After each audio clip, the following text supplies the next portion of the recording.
Welcome to so many of you. Thanks for joining us ahead of tomorrow's Euro final against Spain. A few points of housekeeping just to begin. There are so many people in the room, so we'd ask that you keep it one per person, one question per person. There's a simultaneous translation service in play, so if there are any questions from international media, they are very welcome. And to those who we're not familiar with, please introduce yourself with your name and outlet. We will take questions from the floor, and we'll begin with yourself, Anton from Sky Sports.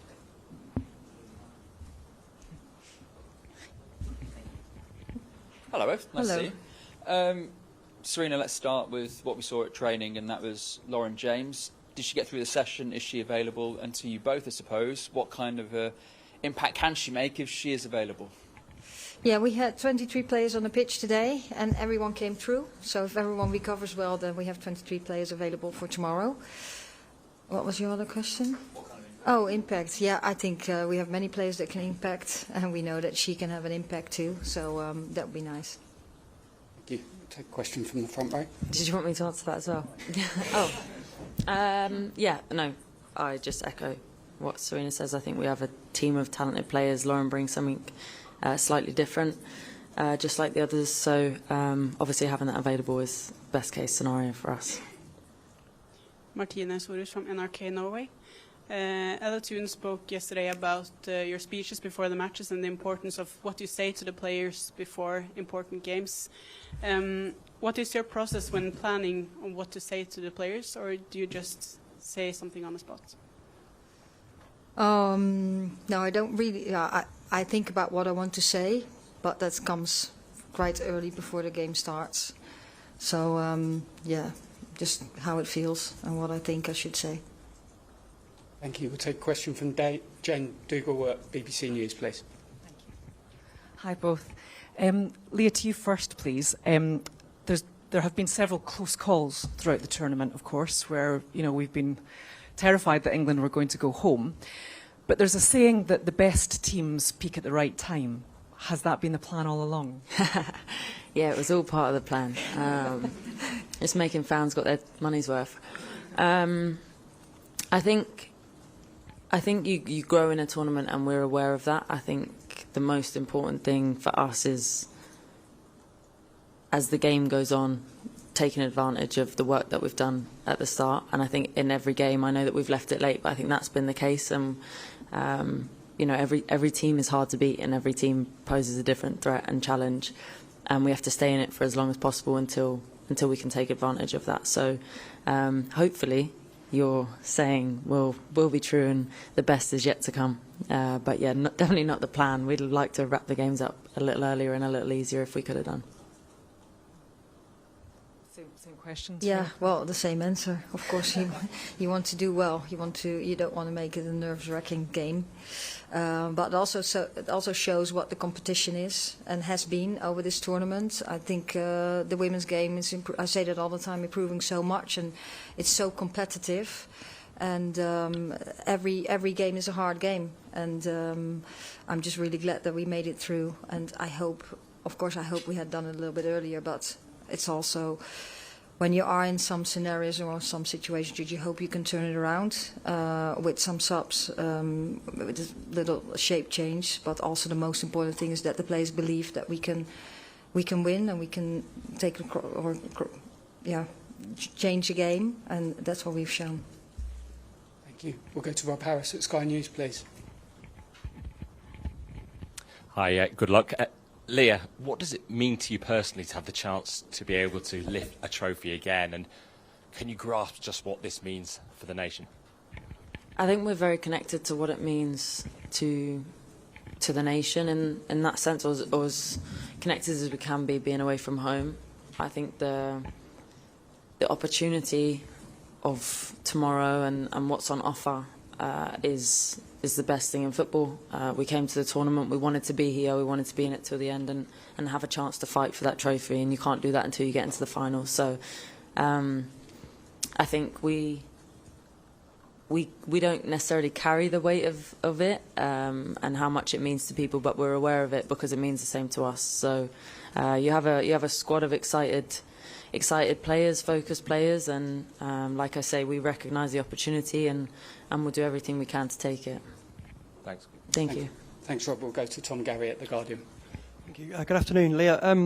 You made a lot of history as a team already, but there's a bit of history on the line in that you could be the first England senior team to win a trophy on foreign soil. I'm wondering what that would mean to you as captain, but also can you articulate for us how it's differed being abroad compared to the feeling when you were approaching that Wembley final 3 years ago? I think the beautiful thing about 22 was that I'm not sure any of us will ever be part of anything like that ever again, in terms of the change, in terms of the story, the journey, everything. Being away from home is special in a different way. You go out to, you represent your country somewhere else, and I think the weight of that is important to consider because it sometimes adds a little extra. But I think the history on the line is, it seems that every time this team sort of enter a new year, there's so much to be done and could be done, and I think that is a real privileged time to be part of this team and to be involved. And again, the opportunity that's there to be the first this and the first that all the time for us is a huge motivator, but more just because we know what it would do for women's football and continue the legacy that we've already started. Good luck. Thank you so much, Tom. We'll go to Flo Lloyd-Hughes at the cutback. Hi, Sarina. Question for you. In 2022, there was so much discussion around having to get England over the line and fans singing "Football's coming home." I think we've only heard it maybe once for about 30 seconds before the Italy game. So do you feel less pressure now as England head coach all this time when you've had major finals already compared to in 2022? I think every tournament, of course, you want to perform, and there's expectations, but you also have expectations for yourself. I just know that going into a final is already very, very special, and making the final, there's only 2 teams that can make the final. So if you talk about pressure, that's not really a pressure. It's very special, and when you go to a final, you really want to win it too. So that's how I'm in this. We're happy that we're in the final, and we really want to win it, and we're going to do everything to make that happen. Thank you. Aisha Galasi from Haters. Hi, Leah. Hi. Just here. Thank you. Sorry, that's all right. You touched on it there a little bit, that we saw such an incredible legacy back home on the back of the Euro 2022 win. What do you hope the legacy can be on the back of this 2025 tournament, reaching another final and hopefully winning? I think the consistency of the girls, obviously I wasn't involved in 2023, and I think the consistency and the landscape keeps changing, and we're trying to change with it, and I think that's a really hard thing to do, and I think that proves the investment and the quality of the game in England is continuing to rise, and I hope that us staying in, you don't just want to be sort of a flash in the pan and like a memory. And I think that when we spoke before 22, we said it was the start of something, and I think we're still trying to play our role in that as well. So being here and being on this stage we know how powerful that is, and I hope that it just continues, and it continues to grow, and the respect for the women's game, the respect for women and women's sport in general continues to, we can try our best to continue to elevate that. Thank you. Good luck. Thank you. Thank you. Kit Shepherd at The Times. Hi, Leah. First of all, how is your ankle that you hurt in against Sweden, and kind of related to that, as players coming to the end of a long season, how much more pain are you willing to play through when it comes to a game as big as this? I can speak for every single member of the squad when I say we would play, as long as we get the green light, we would play through absolutely anything, and to be involved on this stage. My ankle's great. My mum actually rolled her ankle a couple of days ago, so she's taken all the attention away from me now. But no, I had a scare. Obviously, I want to be involved and I want to be available to help the team any way they need me. But yeah, obviously played that game, the semi-final, and ready to go tomorrow. Thanks. Thank you. Thank you. Emma Sanders at BBC. Hi both, good luck for tomorrow. Leah, just a question for you. Obviously Spain are world champions, and given the fact that they haven't lost a game in this tournament, some people have written off England throughout the tournament. I'd imagine some will write you off tomorrow and say that you're underdogs. What would you say to that? I think tomorrow we play a game against the world champions who continue to prove themselves over and over in the way that they play football. They're a fantastic footballing team. They're the best at what they do, and we're very much aware of that. We think that we're pretty good in some areas as well, so we need to be at our best to beat Spain. I think they need to be at their best to beat us too, but I think there's a lot of respect between the two teams, and I'd be hesitant to rule a clear underdog in this scenario, but ultimately, like I said, we go in against the world champions tomorrow. That's not an easy job, and yeah, we'll be as ready as we'll prepare ourselves as best we can for that challenge. Thanks, Emma. We'll go to Kat Lucas at the Eye. Thank you. Hi, Leah. 2 years ago, you watched the World Cup final in the stadium, but on the sidelines. Can you just talk us through the emotion of that, and the night before that game, how you were feeling, and how that compares to now? It was awful. Do you know that? I mean, I think once you're part of a team, being on the outside, and I know how tired you are when you get to that stage, and how much a tournament takes out of you, and to be completely useless. That probably bothered me the most. But to sit with the families, knowing what they go through, and that actually makes me reflect on this tournament, and we haven't been very kind to them at all. But it's yeah, I think that feels like a really long time ago, which is probably a benefit for the whole squad. But yeah, anybody would give anything to be part of their team when they're going through moments like that. So it was tough. The only plus was sitting next to Jill, I suppose, and sharing it with somebody who knew what it felt like. Thank you. And Sarina, same to you. I mean, what does it mean to have Leah fit and available for you as your captain? Yeah, of course. I'm very happy with that. And as I'm very happy that we have 23 players available for tomorrow. And yeah, Leah has a big role in the team. So it's really nice to have her on the pitch. Thank you. Thank you. We'll go to Sophie Downey at Goals on the Ball, right at the back, please. Thank you. Thanks so much. Hey, just a question for you both. Obviously, a weird quirk of the schedule has been that you've faced Spain twice in the last 6 months. So I guess, what was the biggest learnings from those ones? And is it a good thing that you kind of have that experience now? Well, I think, yeah, we've played each other a lot over the last couple of years. Also comes, of course, with the Nations League, how that's set up. I think you always have learnings. They will learn from us, and we will learn from them in the games we've played. And tomorrow is a new situation where we have an opportunity to hopefully take out their strengths a bit and exploit some of the weaknesses we think they have too. Yeah, I think obviously it's hard because you don't want to get too. You can't focus on the last game too much, whatever that may be. So we look at Spain this tournament. I'm sure they've looked at us in the same way, and tomorrow's a new game, and I'm sure we'll present new challenges. Thank you. Thank you. We'll go to Charlotte Harper at The Athletic.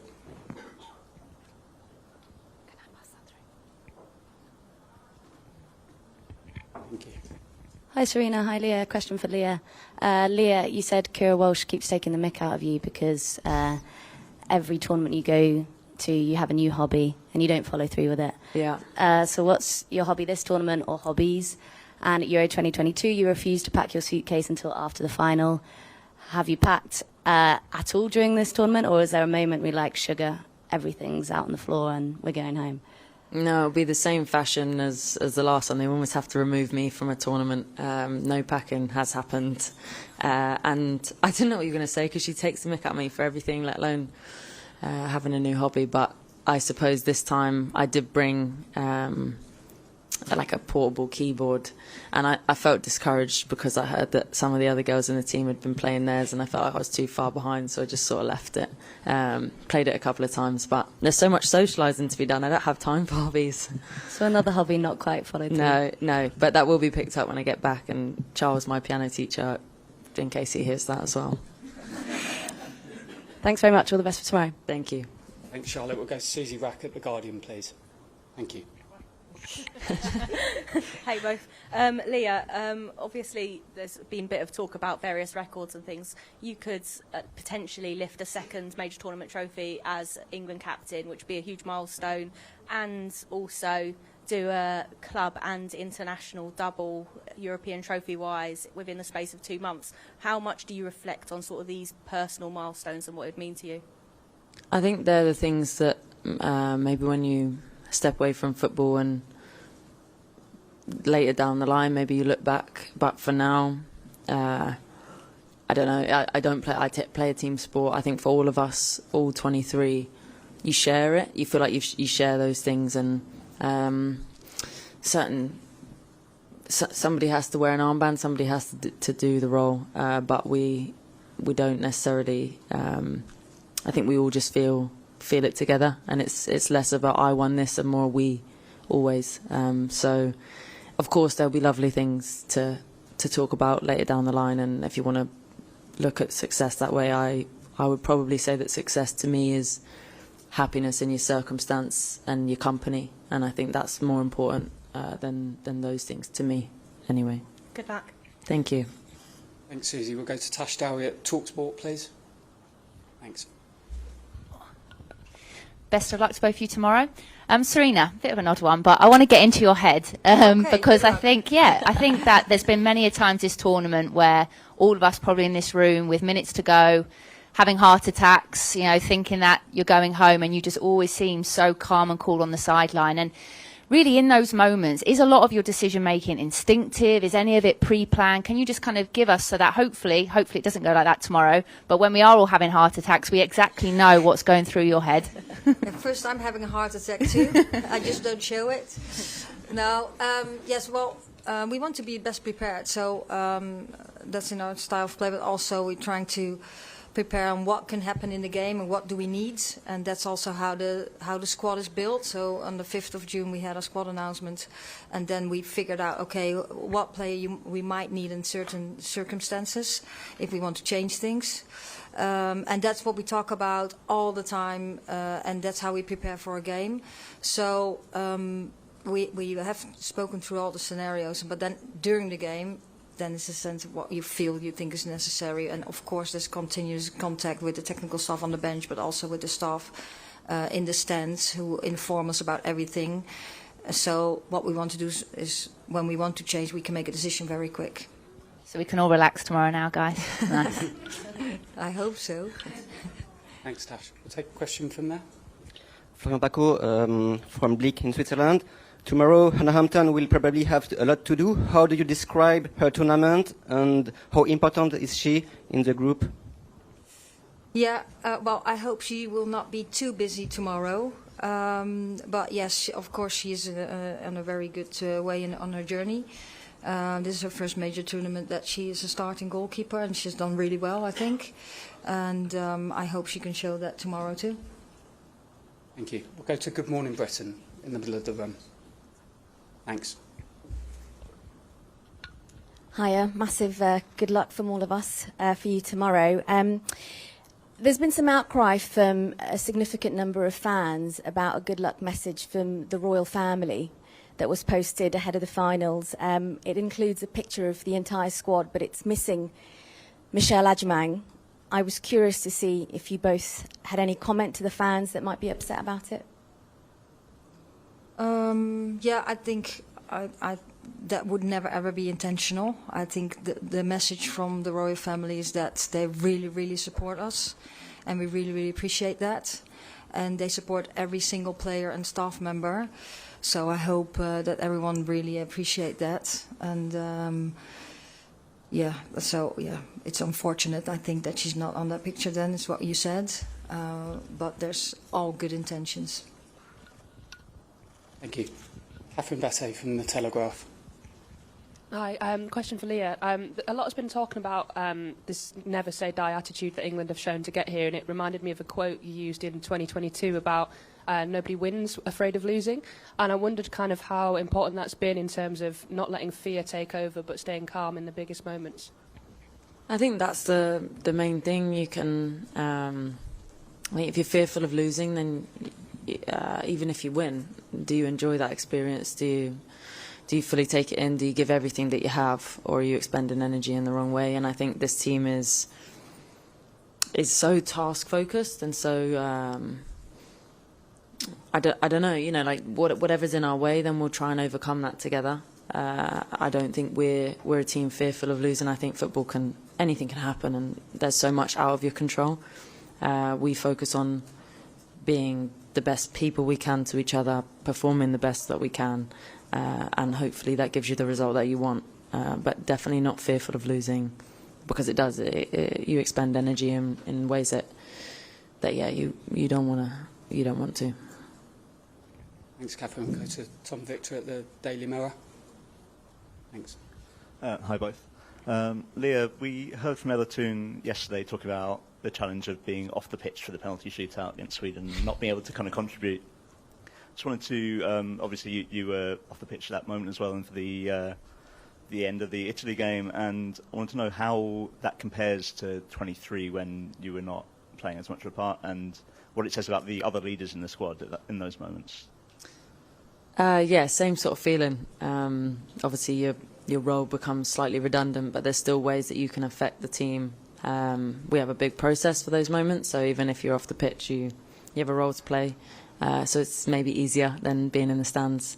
Also because you get to run on and celebrate with your team when they do well. But I think we have so many leaders in so many different ways. So you have your real conventional ways of leadership that people would recognise, and then I think you have people that offer certain things in certain moments, and they know that that's their bag, so to speak, and they really step up. And I think we have a lot of those characters that are, maybe we've created a good environment for those people to feel comfortable enough to do it. But I do feel like everybody really knows when they can really sort of step up and contribute, and they have done. Thanks. Good luck tomorrow. Thank you. Thank you. Thanks, Tom. We'll just take a question. Hello. Hello. I'm Siani Dalma from L'Équipe, the French newspaper. I read an excellent article in The Guardian that says that the team which play his semi-final in first has an advantage to win the final. Did you know that, and did you read this article, and what do you think about that? I do. Can you translate? Tom, we got. Anything. Oh. Okay, I think I understand your question. Well, what we just so we played the semi-final first. What we just really enjoyed is that we had an extra day of rest after a very intense group stage where we had only 3 days in between every game and towards the quarter-final.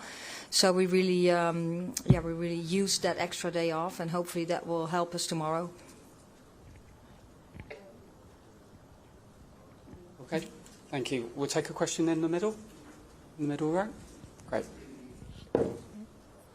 Good afternoon, both. I'm Maria Ticas from Diario Sport in Barcelona. I have one question for Leah. I have to ask you in Spanish. How is it to play with Mariona now that you know her? You are teammates, and if you have talked with her about this final. Thank you. I think Mariona is an exceptional player. I've loved her being my teammate at Arsenal. Especially in my position, I normally just get to stand and watch her magic. Hopefully not tomorrow. But no, I haven't spoken to her, and I do miss her actually. So I'm looking forward to the end of the game when we're all friends again. But yeah, no, she's an exceptional footballer, a good person. I'm very happy that she is my teammate. And tomorrow, hopefully, there's other players that played with her as well. So hopefully that'll come to our advantage. Thank you. Thank you. We've got time for one final question. We'll go to the back.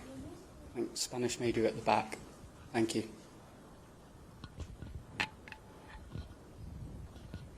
Hi, Sara Gutierrez from the Spanish National Radio. I would like to ask you the same question for both, which is, how do you spend the last hours before the final game? I don't know if you prefer just to disconnect, forget about football, or just be focused on the final game. Thank you.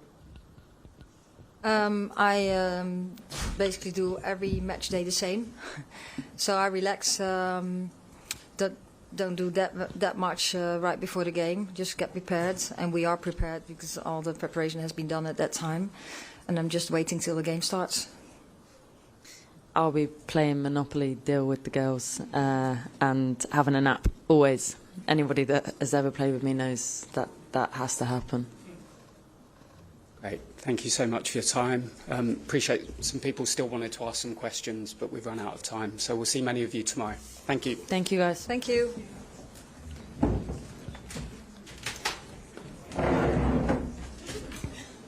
Let's just start like